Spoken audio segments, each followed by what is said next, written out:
Salve, galera colorada! E aí? Tudo belezinha? Não.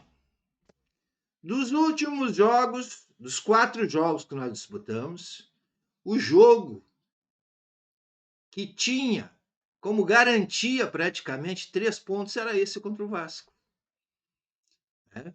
Vencemos as 3 anteriores, inclusive o Santos na Vila Belmiro, e o Vasco em casa era 3 pontos garantido. Das 4 partidas que eu mais acreditava, e todos acreditavam, era uma vitória contra o Vasco, uma vitória boa. Mas o que acontece? O Inter novamente volta a fazer aquilo que ele estava fazendo antes das vitórias. Ele entra em campo dormindo, entra em campo desligado, como quem diz assim: deixa ele jogar, eu vou me preservar. Tem jogo quarta-feira contra o Fluminense, não vou me machucar nesse aqui. Ninguém dividia, ninguém corria. É só assim, ó, todo mundo correndo para trás, para dentro da área para se defender, com o Vasco botando pressão. Mas botou pressão porque o Inter deixou, parou em campo.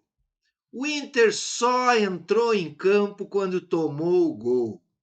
Aí foi tarde demais. Por quê? É sabido que o adversário entra no Beira-Rio, faz um gol e vai se fechar. E vai se fechar. E aí fica complicado para o Inter.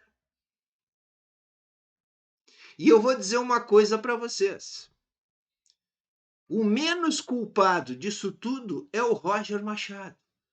O que ele fez?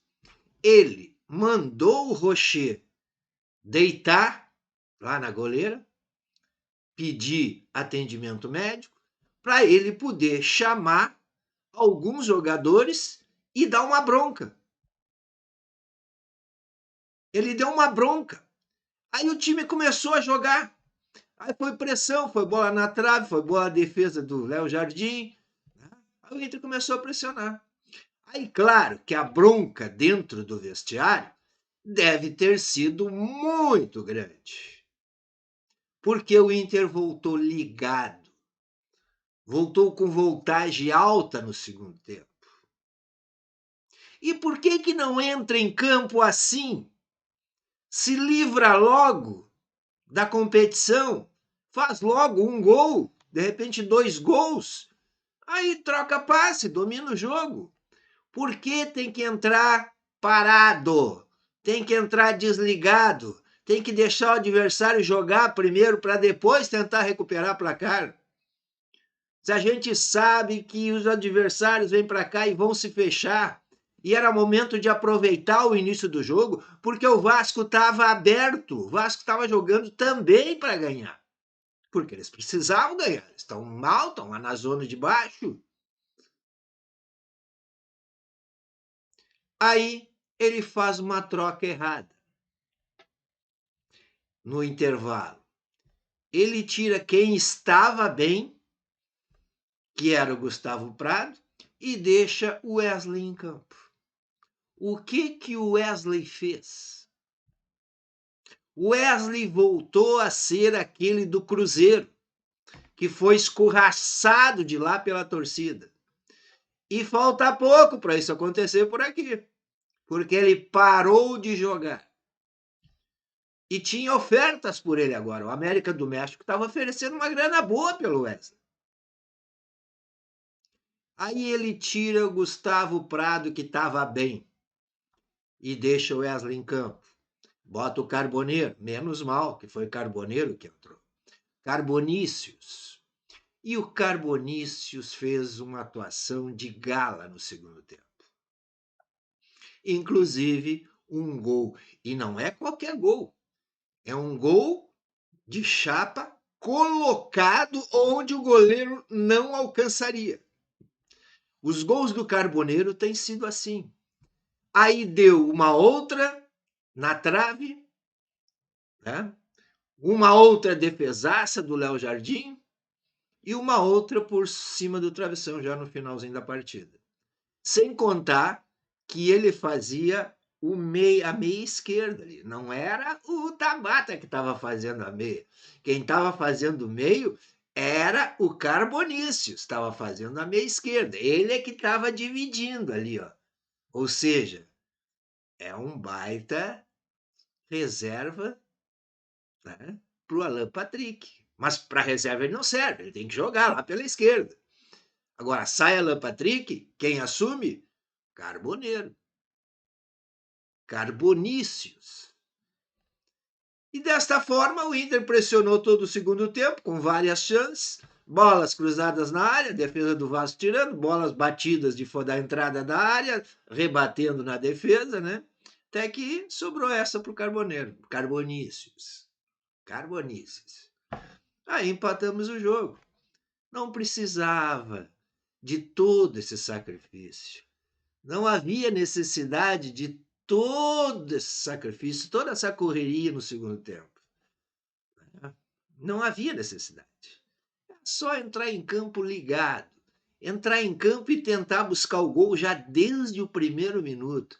E não ficar estudando adversário, ficar tocando bola, ficar ali esperando. Não dá para esperar. Era a hora do Inter partir para cima do Vasco. Eles estavam abertos. Era a nossa chance.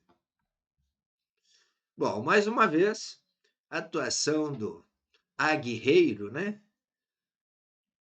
Firme na defesa, colaborativo no ataque.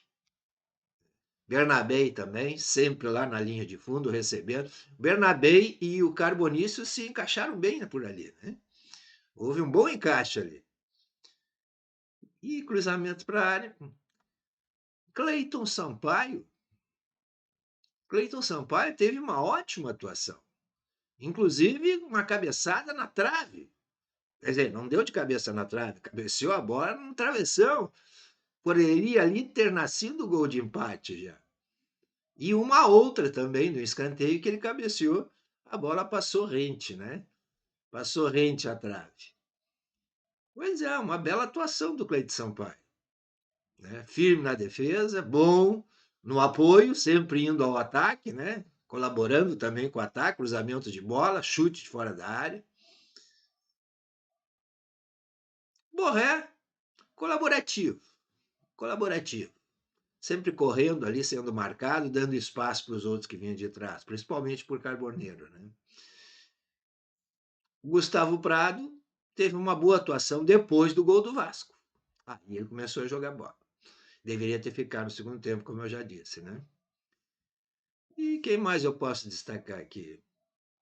Olha, destaque mesmo, para mim, é esses que eu citei. Aguirre, né? Rocher, o Cleiton Sampaio, Bernabé e o Carbonício. O resto, feijãozinho com arroz. Eu daria nota 6 para todo mundo, um 8, né, louvável para o Carbonício, 7 para o Cleiton Sampaio, 7 para o Aguirre, 7 para o Bernabé. Essas seriam as minhas notas. Né? E esta mãozinha aí com o polegarzinho levantado é para vocês clicarem aí e deixar o like. E quem não é inscrito ainda, inscreva-se no canal e ative o sininho. E vamos agora para o jogo do Fluminense, que perdeu hoje por 3-1 para o São Paulo. Terceira derrota consecutiva do Fluminense, que não venceu nenhuma depois de que veio lá da Copa, né? Copa do Mundo de Clubes. As coisas estão se ajeitando. Vamos com tudo para cima deles. E depois a gente pensa no São Paulo. Beleza, gente? Um abraço, até o próximo vídeo.